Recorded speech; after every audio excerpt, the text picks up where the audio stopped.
to make sure my mic is actually going through the chat because it's been a while since I broadcasted. Please bear with me for a little moment. Okay, yep, everything's good. Alright. Hello everybody. Today will be the part 1 for enforcement training. We'll be mostly going over the enforcement handbook and as well as the rules of DW. And this is sort of to help lead you to the second part of the training, which is more of an interactive, situational-based training for enforcement. Still, this first enforcement training is still required, so that way you understand the function of the team as well as the rules. So for right now, we will look at the enforcement handbook. So, right here we have today with Firelord and DJ. DJ, are you here for the training as well, or are you just here just cause? Well, honestly, I was here just cause, but you know, fuck it, I'm here. Alright.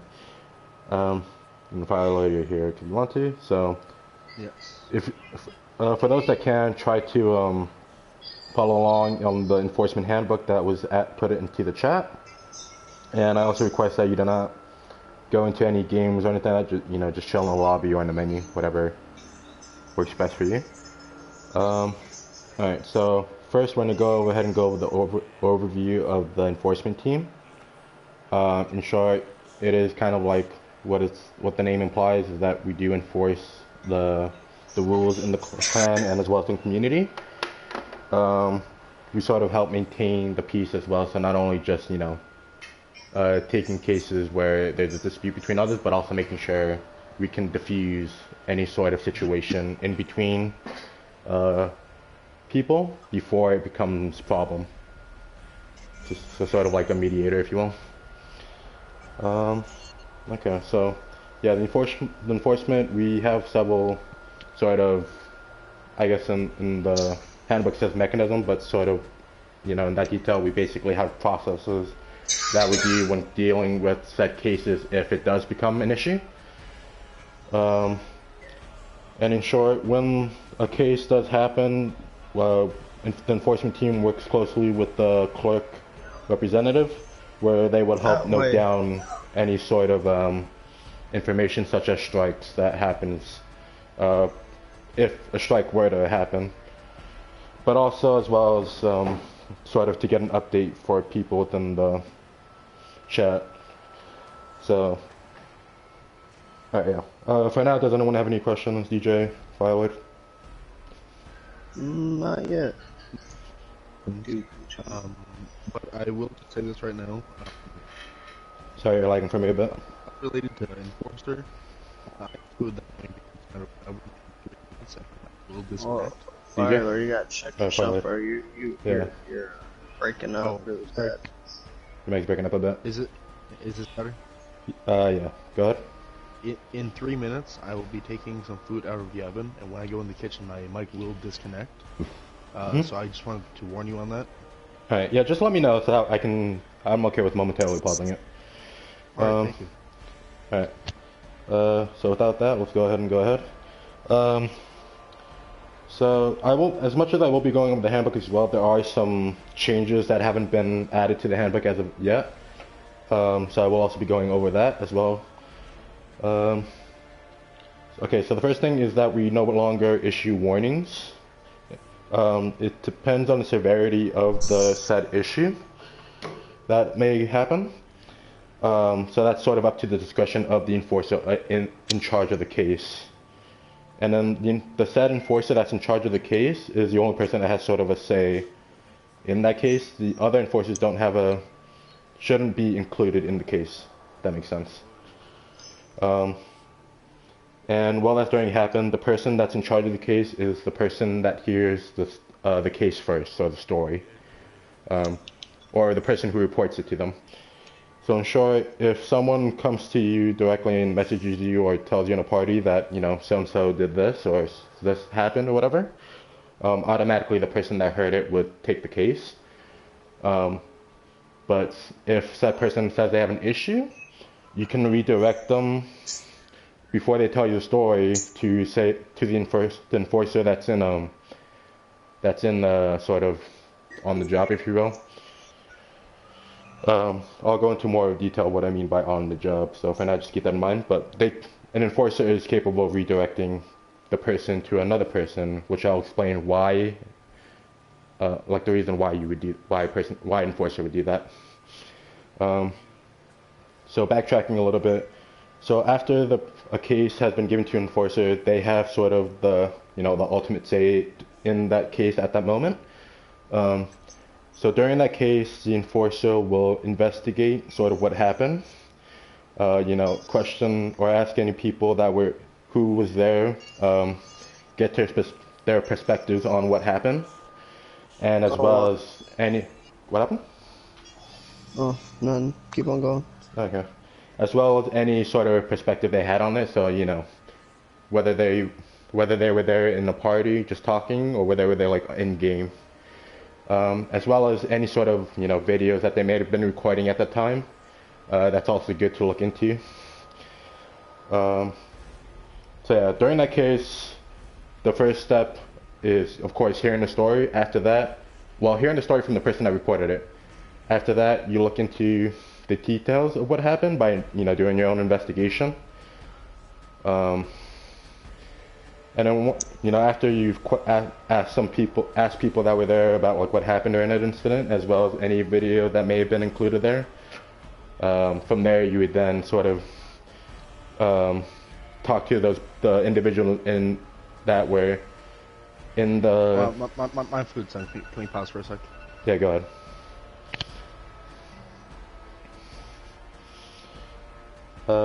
DJ, you there? Yeah, sorry. You have any questions yet, or are you good? Not yet. I'm just vibing hearing these new set of. It is all new information to me. Yeah. For the most part, believe it or not. Yeah. No worries.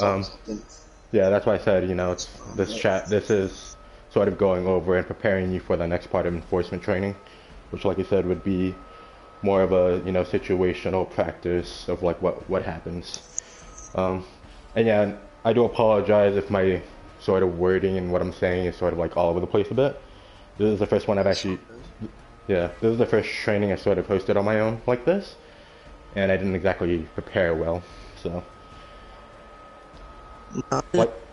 Probably stuff regardless of how you're wording this, probably stuff I should be knowing anyways. I feel like at this point, I probably should be. I'm not even part of High Council yet.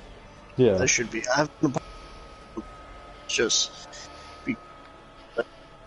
You might spinning out for me. Oh, hold up. Apologies, I'm back. No, don't worry, we're just talking. Like, I've been a part of like 1 or 2 High Council meetings because only because like one reason I've been here as long as I have been, and 2, the matter kind of pertained to me, so. Right. So I was just there. Yeah. Alright, so this goes along with you as well, Firelord, and of course DJ.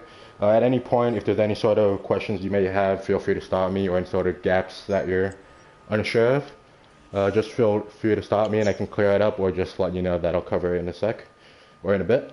But yeah, feel free to stop me at any point if anything doesn't make sense, or if there's something you're unsure of. Alright. Can you reiterate what portion of it are we on? Right now we're in a part where we're sort of like going through like what an enforcer would do during the case. So first, it's hearing the case. As I said, the enforcer that hears the case takes the case, whether it's through voice chat or through either through voice chat or through texting or chat. Chat. After that, they would after they get the story, they would do their own investigation, in sense of inquiring like who was there, talking to them, hearing what their side of the story is, and then sort of playing detective and figuring out what happened, and then who is and who isn't at fault, if there is any fault to begin with. And then this is where the next part where we left off is that once they gathered all the information and once they reach a conclusion, which shouldn't take too long, you know, the ideal time frame is within a week that's been reported. They will then inform the person who's said to be in, you know, the person that's said to be at the fault. They would issue. Well, hold on. Let me reword it. So once they reach a conclusion, from there they would decide, you know, what would happen. So in other words, like I said, depending on the severity of the case and how the enforcer feels about it, they can either. There's no warning, so they can just tell the person. If the severity of the case isn't really bad, they can just sort of let them off with their own personal warning. There's no like actual official warning. So as such, there's no guarantee that there's no more talks with mentors, if that makes sense. So we have no more talks, and there's no guarantee when it comes to counseling, or is it counseling? Oh, let me double check. But there's basically no guarantee that there's going to be a talk. So that's the other thing. That's one of the things that's different. Because there's no warnings, there's no talks. They simply just tell them there that, you know, don't do it again or whatnot if the severity isn't that bad. But if, you know, there is an issue, the enforcer is allowed to give them a strike. But of course, like I said, that's up to the disclosure of the enforcer. Okay. So when they give them a strike, they will inform that said person either through chat or through, you know, party, whichever is more convenient at the time. And with that strike, they have a penalty of suspension. In short, they're not allowed to sort of go into DW activities. So they can't really host. They can't go into you know, any sort of mixers. Okay. So basically, they're not really allowed to sort of join any sort of gatherings within DW, unless it's like, you know, outside of DW events. And also, you know, if there's like an issue between two people in that sort of sense, you know, you could also issue sort of that they can't really contact each other for like, you know, within that suspension, sort of like, you know, to help diffuse them until they calm down. Yeah, so when they're suspended, they cannot contact or be in any way, shape, or form in touch with anyone from DW or anything like that? During the suspension, they are allowed to still contact people. You know, like I said, the suspension's only for like events. But you know, playing with other DWs, that is still allowed. It's just if the, you know, if said two people are having issues, then Keep those two away. those two individuals wouldn't really be allowed to contact each other, whatever it may be. Okay. So yeah, that, like I said, that's just sort of to help them sort of like, you know, calm down, take a step back, hopefully get a breather. Yeah. But yeah, and these suspensions are depending on the number of strikes they have. So 1 strike is 1 week of suspension, 2 is 2 weeks, as follows. And that's new. Yeah. Okay. So when they issue the strike, they inform, you know, the said person, but they also they report it into the enforcement chat. So if you're looking at the enforcement handbook, you would write it in 2 asterisks from the beginning and the end. Okay.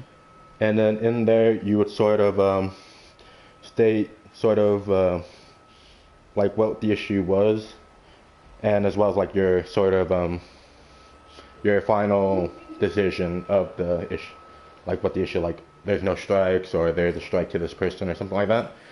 So you include it all there. It'd be relatively brief, so you don't have to like give the full story. Yep.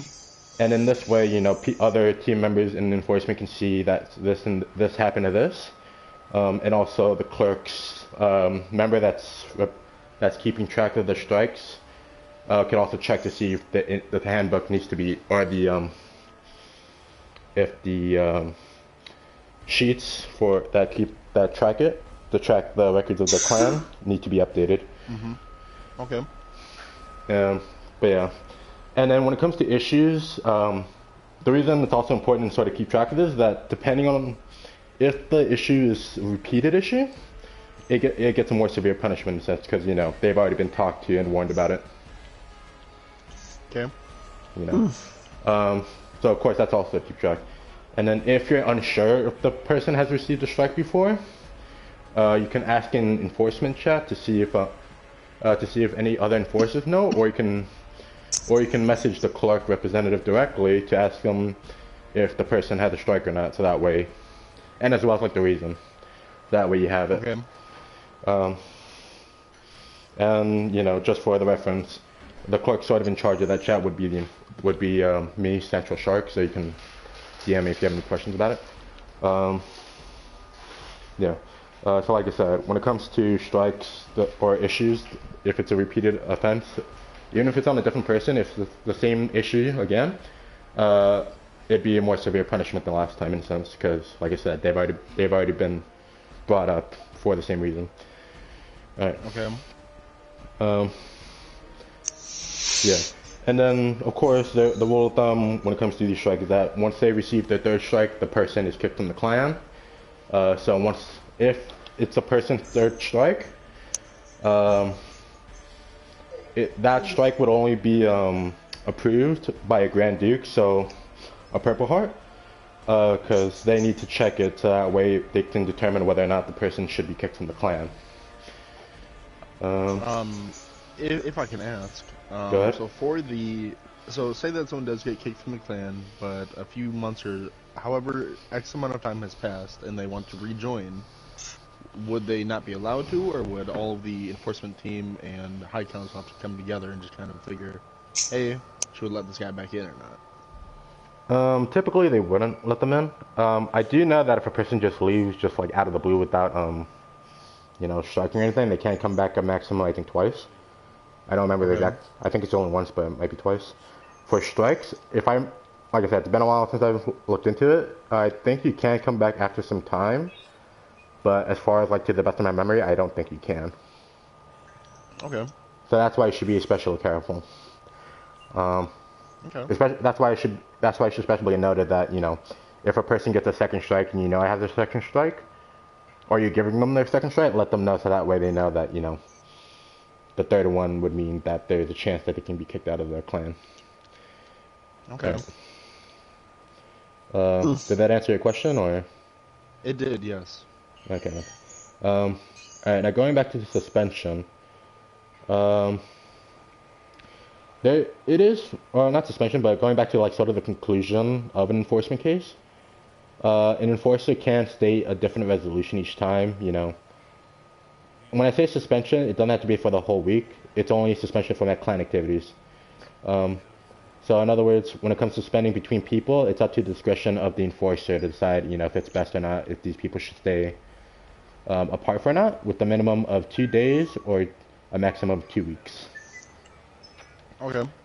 And like I said, during the suspension, they're not allowed to play with each other, or they're not allowed to play with each other or message with each other, so that way they can calm down. I will pause for a second. Give me 1 moment. Absolutely not. I cannot believe you would even assume or suggest that we can do that.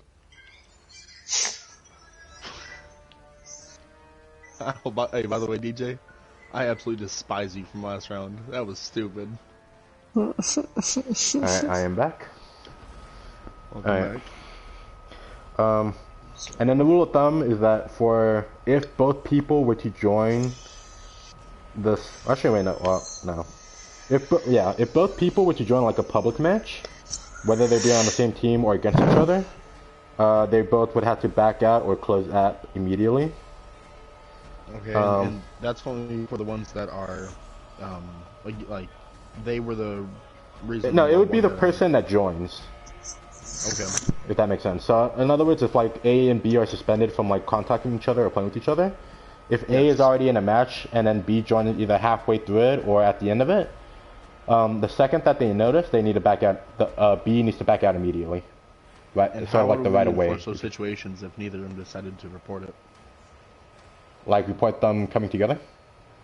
Yes. How? Well, I mean, the issue would only be brought up if like an issue happened, if that makes sense. Because like I said, the whole point of suspension is that they don't get in trouble.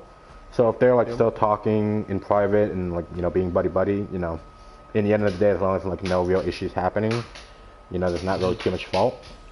But of course, it does become a problem if, you know, an issue does happen during the suspension time, if that makes sense. Mm-hmm. Yeah, typically, for the most part, we don't necessarily enforce this too much. Because typically people that are sort of mad at each other won't really play with each other, but, if someone does join during their game and they are getting into an argument, they would technically report it, but for the ones that don't get reported, which usually be the ones that are, relatively getting along for that moment. Okay. And then also, like I said, sort of inform the hosting team, so that way, if anyone that's suspended joins the mixer, it's the host's responsibility to sort of let them know that they're not allowed to be there. Well, not the host, but also the host team as well. Yep. So, in other words, they would have to, if they're responsible, to sort of remove them from the host or from the mixer. But yeah, they would let them know how long the suspension will last, and as well as like sort of notify them when it ends, just so that way they're notified of it. Okay. All right. So going back to the handbook, I was trying to like go as much of an order they can. So we already did suspension, and we've already done we've already done suspension. So right now we're going determining who has the case. As of right now, we're sort of going like in a shift with like a rotation of like who's active during that time. And in short, whenever an issue happens during a said enforcer's time, they should take it's technically by right away it would technically be their case. Okay. But also, like I said, if said like the person that's off on that day, and then someone wants to report it to them, this is where the enforcer that's off would direct them to the enforcer that has duty on that day. Okay. So back to what I was saying before, in the beginning, when enforcers are allowed to redirect the case to another enforcer, it typically happens whenever it's like in another enforcer's case, or also if it's not exactly enforced that it has to be shift. If you can take the in case while you're off, by all means go ahead. But also, if you're busy and whatnot, you can redirect them. But yeah. But also keep in mind, like I said, if another enforcer is taking the case, no other enforcer should be, no enforcer should be included. But also, that's also the thing that if an enforcer handled 2 cases in a row, and it's still his shift shoot, he can pass it on to another enforcer, if that makes sense. So this way, he's not being overloaded by a bunch of cases during his time. Now, if you don't mind me asking, go ahead. So, for the cases, how long would a conclusion take to come to light? So, how long until sort of the case gets resolved in a way? Yes, because two of them lining up, I mean, that could either take a very short time or a very long time, and that could potentially lead to more stacking up. Right. And hence, you would pass it on to another enforcer. Right. Well, technically, it should be finished by the time. It could be finished as soon as like within the same day, or even within the hour if you're lucky with the case. But technically, it's best to get them resolved within a week or two. That it gets resulted. But yeah, how long it takes is up to the enforcer. Like I said, they're the ones that need to get in contact with the people that are involved, so that way they can get their story, and as well as like look at any videos that may have been recorded and just like quickly look it out. And then once they've like gathered as much information as they can about like what happened, that's when they would issue sort of their conclusion of like what happened, or like what happens and what needs to happen now. And then in the chat, you just keep giving a step-by-step to your fellow enforcers so they're up to date. And no, the team. No. No. While you're solving the case, you don't need to. You just need to mention, sort of that you're handling this case, if you will. So I probably should have mentioned this. I forgot to mention this in the beginning. But when a case gets handed to you, let the enforcement team know in the chat saying that I'm taking the case from this person or whatever. Yep. So that way the enforcement team knows. So that way no one else doesn't get involved, or in case someone does go to, or someone else from the same issue goes to another enforcer, they'll just redirect them back to you. or to the Okay. original enforcer. Um, and then as you're solving the case, you don't need to report to the enforcement team. Like I said, once it's your case, you sort of have to do your own investigation, your own detective work. The Okay. only time you should be writing in the chat after you state that you're taking the case is when you sort of reach the conclusion, Okay. where like I said, you state that in the end this person did this or that person did that, and then after that you write your sort of conclusion like this person had a strike, this person's um, it's typically a strike, but if the case isn't severe, typically you say like, oh, it wasn't bad, or it's like it was a misunderstanding, something like that. Yeah. So sort of you would say like what sort of like happened at the end of the day with the case. Um, yeah, does that answer your question? And Or? now, yeah, yes, it does. But that also leads me into another question, if you have time to answer it. Go ahead. Now, instead of reporting at the very end, can you, I don't know, like make a Google Doc or something with the information that you've gathered, and instead of, well, yes, you would say that, yes, you have, this case and so on and so forth, Right. and you say the results at the very end, just a report at the, saying it's closed.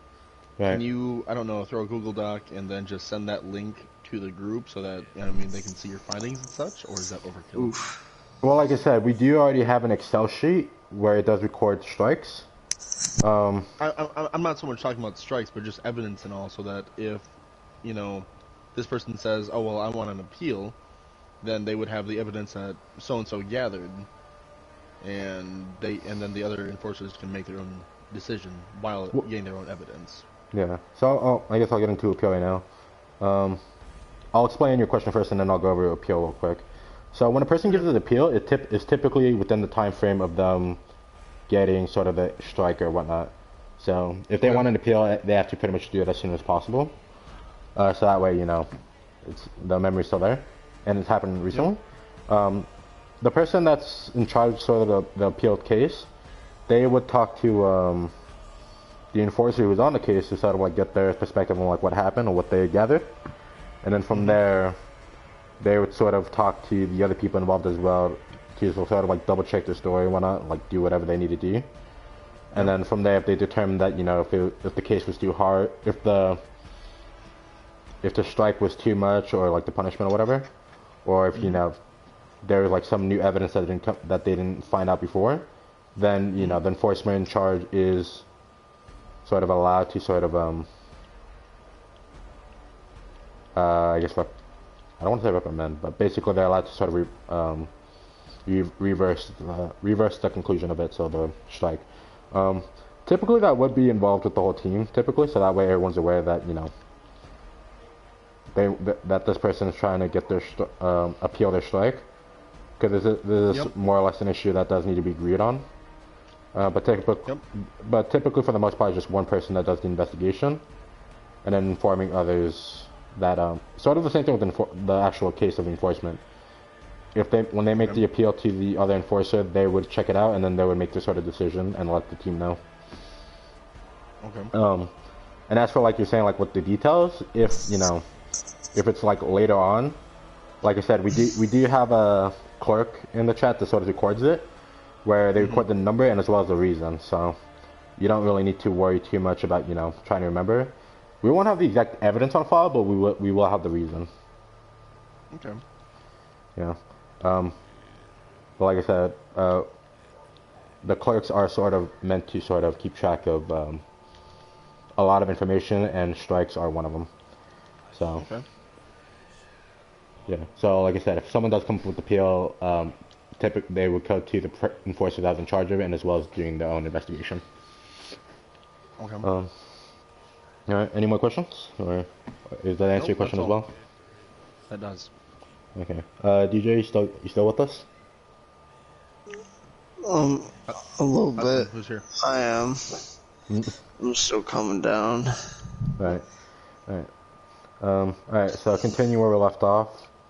So the biggest thing is that as an enforcer, once you get the case, the biggest thing that's enforcer's job is being able to sort of listen, if you will. or not listen, but Problem solved. yeah, Be in basically. neutral ground.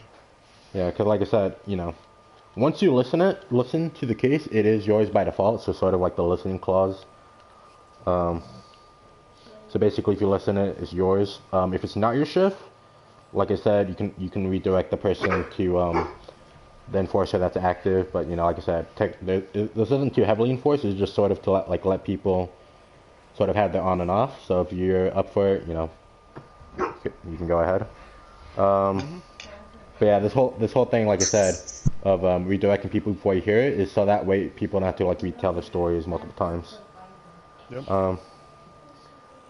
Now also, if this person is been reported and it's their like first time, um, but it's not like a severe case, like if it was just like a minor argument between two individuals, and Yep. it's not like anything bad really happened in a sense, like nothing really exploded. Um, an enforcer can redirect them to their mentor, to the mentoring team. Mm-hmm. Because as I said, as long as it's not severe and it's their first time, you know, they can give it to a mentor. If it is their first time and it is a severe case where, you know, something really bad happened, which is up in the air, it's up to the disclosure of the enforcer to actually handle the case. Because, like I said, when it's severe, that's when the person should be that's when the case should be in the enforcer's hand.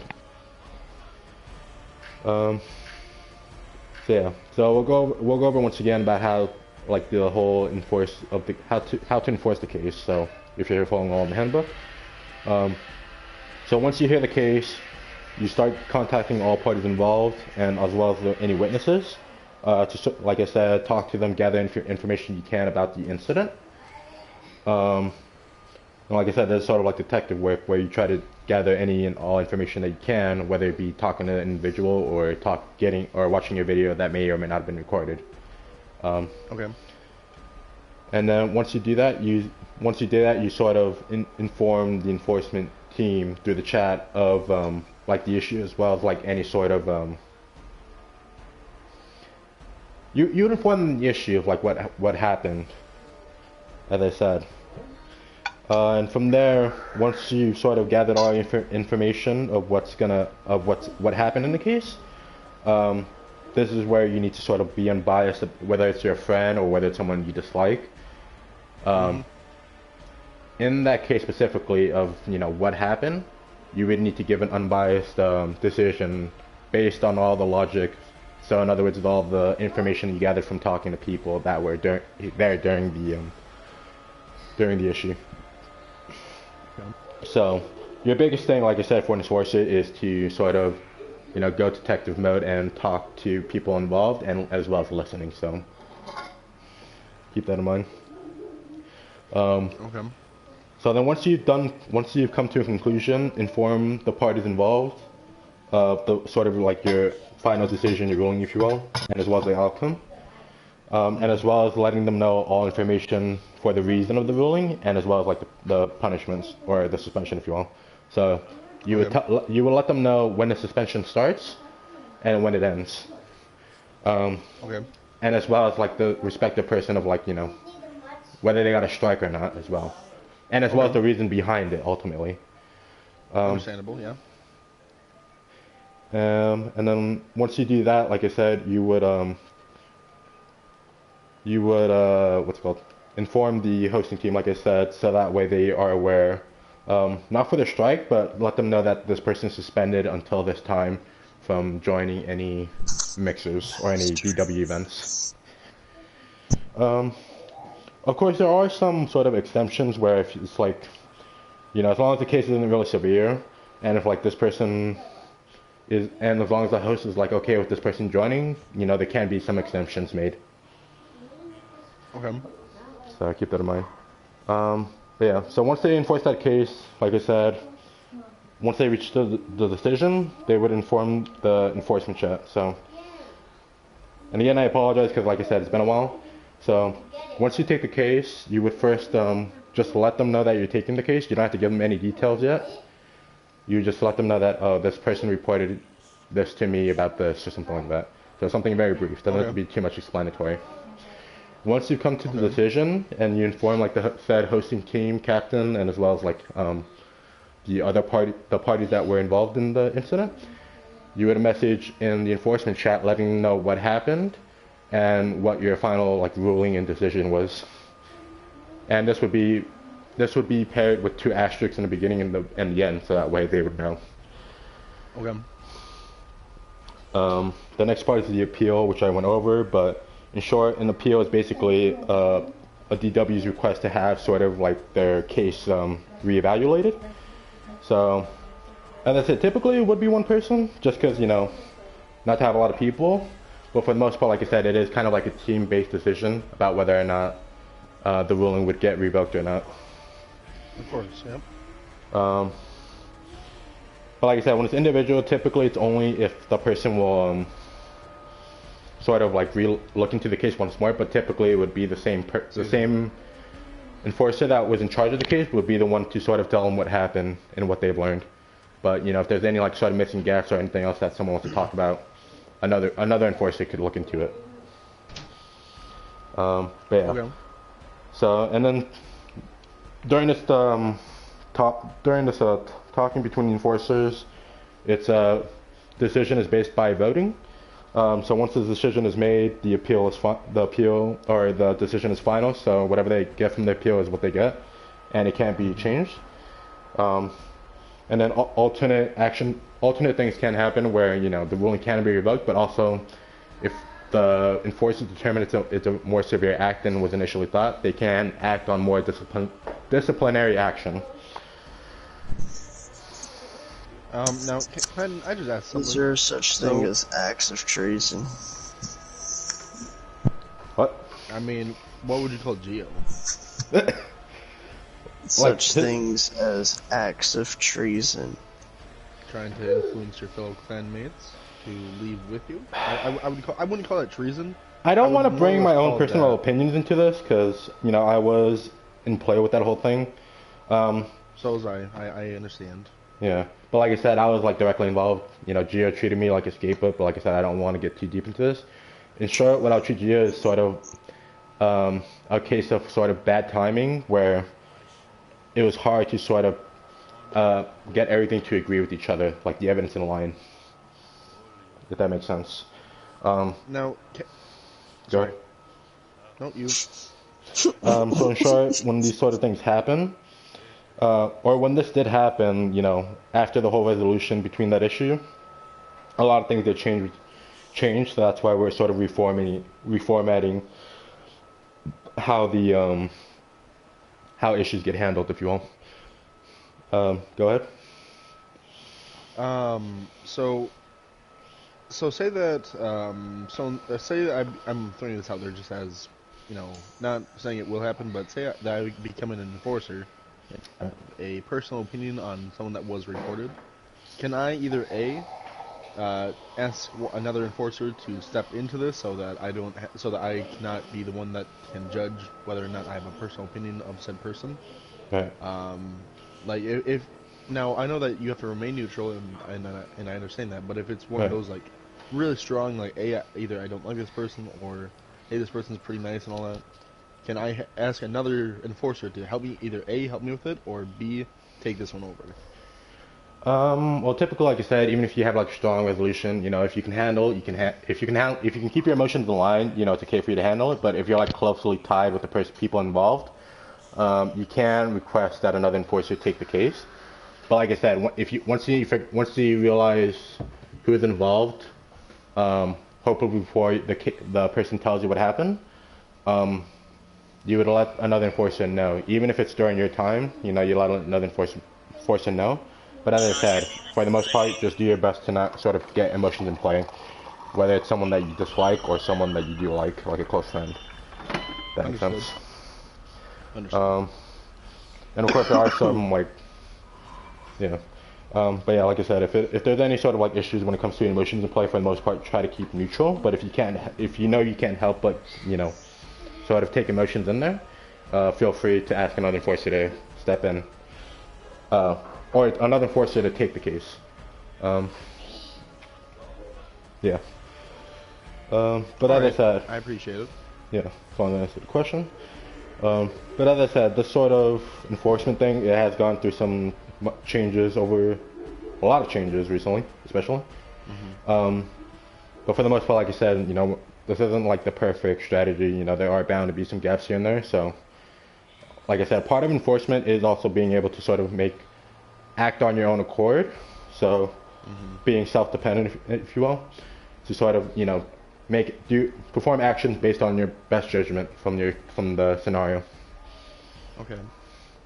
And I know that you had said this near the very beginning of when you started talking, but when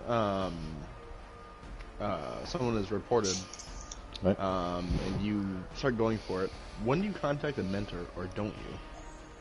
The only time you would contact the mentoring team, a mentor if you know who the mentor is, but you would contact the mentoring team if the case is not, if this is the first time that the person is being reported, and it's not a severe case. Contact your mentor for this sounds like something you contact the defendant's mentor for.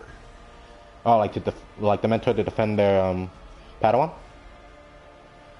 Yeah, like whoever's at fault, sounds like you talk to their mentor rather than your own. Yeah, that's what I meant. Oh. Sorry, I'm like a little confused here. Like I said, the only time mentoring should be called into play is if the issue isn't severe. Typically, if the person that's reporting it, if the issue isn't severe and if they know it, it is okay for them to contact mentoring. But if it is a severe case and it's gone to mentoring, they can redirect it to enforcement. Okay. So, like I said, it depends on severity. But like I said, the only time it should go from enforcement to mentoring is if two prerequisites are met. If it's not severe and it's their first time being reported. Okay. And that's really just the mentor kind of getting in the way and saying, hey, quit this before it gets worse, kind of thing? Typically. They would sort of just like talk to them for a bit, but like I said, when it becomes like an enforcer case, there is no really official talk. The only time it's talking is if, the case isn't being handled on, if it's gone to mentoring. Okay. But like I said, an enforcer can't sort of like recommend that an individual talks to their mentor, like somebody about it. Okay. But yeah, like I said, that's up to the enforcer. Any other questions? Nope. No. Makes sense to me, Captain. Okay. But yeah, just going back on the whole like enforcer as an individual, like I said, enforcement is part of keeping the peace. So trying to stop any trouble happening before it becomes a problem. Okay. And then also resolving an issue if it is an issue. So a good enforcer, it would be one that is unbiased. Like I said, part of being an enforcer, you have to sort of, understand that, if someone is your friend, you can't play favorites. And if you're looking at someone who's not exactly your favorite person, you shouldn't take that on them. Okay. The whole, with power comes great responsibility. And then as I said, part of being enforcer is also, you gotta sort of be self-dependent, be able to sort of think on your own. So if you see anything happening during like a game or anything, you know that it's going to become an issue, try to sort of diffuse the problem as best you can. Okay. And also the biggest thing with enforcement, like I said, is when a case does get taken to you, that you see it all the way through the end. Okay. You know what I mean? So this is one of the things that, the enforcer who listens to it takes the case, and they take it all the way through. They don't pass it on unless something... give me 1 moment. DJ, even if you're not trying to become an enforcer, I feel like this is some pretty good info. You? I'm back. So what happened? This is whether I do or not, I don't know if I could be enforcer and potentially co-captain comp team at the same time. I probably could be because not a whole lot happens for enforcement, Oh. anyways. I recommend you sort of take everything one step at a time, you know. I try to take them one step at a time. Don't try to do them all at the same time. That's sort of my recommendation. My own personal recommendation. Right. But going back to what I was saying, so like I said, enforcer is the one that sort of takes responsibility and handles the case and reports back to the team of their any conclusion. And now, do enforcers only get involved if there's a report, or if you see someone breaking the rules in general, just, hey, pull them aside and talk to them? Like I said, if there's an issue happening like right in front of an enforcer and the enforcer's there, they would try to defuse the problem. That's sort of the goal, to like defuse the problem before it becomes an issue. Okay. The only way an enforcer can sort of look into an issue is if the person reports it. And it has to be the individual involved that reports it, so it can't be like a third party. If that makes sense. Yeah. Yep. So yeah, enforcer. Go ahead. Along with what I had just said, I mean, if you see it happen, but it doesn't get reported, and say you pull the guy aside, and then it gets reported, but you dealt with it already, I mean, is there really I don't know, not a need, but like, do you kind of get what I'm getting at? Yeah, I know what you mean. So if you dealt with the issue, though, the thing is that it should sort of be resolved. So if the issue is being brought after you talk to them, that means there's like some sort of underlying thing going on. Okay. If that does happen, and you know that case it's a case that's being handled by enforcers, you can let them know that you were there, and then you can sort of be a witness and talk to them. Okay. But otherwise, for the most part, like I said, even if it gets a case on it later, the case will still happen, but you can let them know that you were involved. And speaking of which, if an enforcer is involved in the case, they cannot work on their own case, if that makes sense. Yes. Whether they were a witness or whether they were a person that was a part of it directly. Yes. This is to prevent any biases and as well as like self-report as well. Yep. Give me one moment. But yeah, that's sort of the thing. Is there any more questions or? No. DJ? No. Alright, so as of now, we're pretty much done with the enforcement handbook. Well, actually, before I leave off this, as I said in the beginning, this training is sort of the first part of an enforcement training, which is an informational-based training to sort of get you sort of in the mindset of what it is to be an enforcer and what they do. Then it is required that you take 2 trainings, which is this one and then the next one, which would be more of a sort of hands-on experience of, what happens if this happens sort of case. Yep. So sort of like role-playing, if you will. So this sort of training just to help you get in the mindset and prepare for that. So that's why, making sure that if anyone has any questions about any sort of scenarios, like general questions, then I'd be glad to answer it. But if not, like I said, this training is broken into 2, informational and sort of hands-on. The biggest thing for an enforcer is just to keep the handbook, not only the enforcement handbook, but the rule handbook on hand. Just so that way, they understand, they know the rules, and as well as like what they need to do as an enforcer in case they forget or if they haven't done it in a while and if they're rusty. Of course. Also, I don't know if I said this, but feel free to correct me if I said this or not, because I just realized when an enforcer reaches a conclusion for a case, they would message the person involved of the enforcer's final decision. So say it be a strike or a suspension, but they would also include the reason why, so that way the person involved has that reason why, so they know why they're getting it. Okay. Yeah, so I just want to make sure, because I just feel like I don't think I said that last part.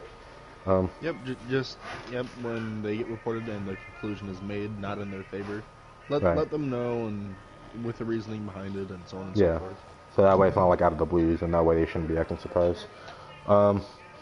All right. So once you do, so going back to what I was saying earlier, is that once you do both those trainings, um, it's up to the decision of the captain or co-captain enforcement, which as of right now, I don't think we have either. I think we might have a co-captain, but I'm not 100% sure. Okay. But it's ultimately up to them to decide whether or not you will be selected for the enforcement team. It's a minimum of 2 enforcement trainings, but if you don't make it, you can still attend another enforcement training to sort of, take the test again, if you will. Yes. And then when you're accepted, you'll know because you'll be added to the enforcement chat. Okay. All right. So, speaking of that, as of right now, as I said, you'll be getting there will be another training hopefully soon. I don't have like the exact time now from what I'm seeing, but there should be another training. If it doesn't come, you can message the enforcement, which would be me, Jade, Killshot, or Forgiving Jungle. Okay. But as I said, it's messaging whoever is in the enforcement team, so it could be anyone. So that way they'll let them know. And yeah. Does anyone have any questions about the process of joining enforcement, or do you kind of like get the idea? I get the idea. Alright, DJ? Wait, hold. I'm sorry. Oh. What was that? That question. I'm sorry. Do you have any questions regarding the process of joining enforcement? Oh no. Okay. Can I just ask one thing? Peer counseling. Go ahead. I mean, are enforcers in charge of those, or what? No, and peer counseling is like a whole nother team. Oh, okay. Wow. Yeah, so they're their own separate team. I don't, like I said, a lot of things change. I don't know exactly where peer counseling is because there was a lot of talk about it. So there's a chance that peer counseling sort of co-joined with mentoring, but don't hold me to my word. It's been a while, so I'm a little out of the whole DW league. It would So make sense. I think it has. I don't think there's enough. I knew of us it was, in and then here they took it out, and they took it out to be committed enough to do separate. But I'm not 100% sure as of right now. So I won't say any guarantees, but as far as I know, as of right now, I think it is separate, but it might be with mentoring. Alright, so with that, as I said, the biggest tools for enforcer is to keep the handbook and the DW rulebook in hands. I should also be going over the rules, but for the most part, the rules are sort of laid out there to sort of help you. In short, the cases that are reported would typically have to be if a clan member was being if a clan member is involved with another clan member and something happened in a case where spam, whether it be through chat or through in the game or even just emote spamming, like on their body, any sort of hate mail, any sort of like verbal abuse that may happen during game, that sort of thing. So any sort of like unfriendly clan communication between clan members. Okay. Can I just ask this though?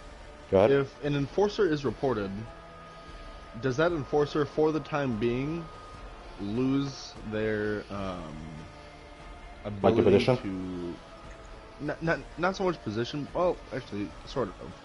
They're like still in the enforcement team, but they can no longer do the role for the time that the report is in session, per se. This would be more or less to the discretion of the captain or co-captain enforcement team. For the most part, yeah. For the most part, like I said, technically, if the enforcer is involved personally in the case, they wouldn't be able to, resolve their own case or enforce their own case. They should be, as far as I know, they should be able to resolve the case that they're working on currently. The only time that, as far as I know, that it wouldn't is if the captain or co-captain said specifically that they're sort of, grounded. Okay. But typically, for the most part, when they are being enforced on, typically during that time, if they don't have an enforcement issue with them or a case, they wouldn't take it. Okay. So that way, they can focus on the whole case and getting things figured out. Okay. DJ, I'm dead already. But yeah, like I said, for the most part, the first part was just me just going over the enforcement handbook. And then the next part would be the rule book, but as I said, for the most part, it does go over details of what's allowed and what's not allowed, as well as sort of like how strikes work. For the most part, it is all detailed there. Unless you guys have any more direct questions, like I said, the most general thing is that, you know, cases happen when a dispute happens between clan members, whether it be through chat, through party chat, any form of abuse especially, or any sort of like stalking or any sort of uncomfortability. And then also like any sort of like warning, like if a clan member feels uncomfortable with the person doing this and they let them know and they still do it, that could also be brought up. Typically, something like that would probably go to mentoring, especially the first time. But yeah, for the most part, the handbook is there just to sort of help you understand sort of the rules of what is and isn't allowed, so that way you can properly assess the case and as well as probably severity of it. Okay. And then, as I said, Clerk's team is working with enforcement, as well as some other teams like enforcement, mentoring, and peer counseling, you know, hosting, to name them. Okay. If you need information, typically it would be the clerks that would have them, so you can also talk to them. They're not handling the case, so they can't put in any opinions, but you can ask them for some information, and they will get back to you as soon as they can. Okay. Yeah. As I said, for the most part, until like the next training happens, I would recommend that you go over sort of the rule book. Like I said, it goes more in detail of it. Right now, for the most part, you know, these rules are sort of like more or less knowledgeable, or the rules that we would go over were more or less about like what happens, any issues that arises between team members, clanmates. But it also goes into details of the strikes and whatnot. Okay. But as I said, the enforcement handbook isn't completely updated to what we have now. The biggest change from there, like I said, would be the warning/talks. Okay. As I said, we don't have them anymore. Talks would more or less be handled by mentors, in which, as I said, would go to them if the case isn't severe and it's the first time. Okay. And I'm pretty sure that also hasn't been updated in the handbook, but I could be wrong. But yeah, with that, unless anyone has any more questions here, I'll officially close the first training. All right. Well, since it's officially closed, can I just ask something? Just give me one more. I haven't fully closed it. I just wanted to say, like, does anyone have any questions? All right. I'm gonna go ahead and cancel stop.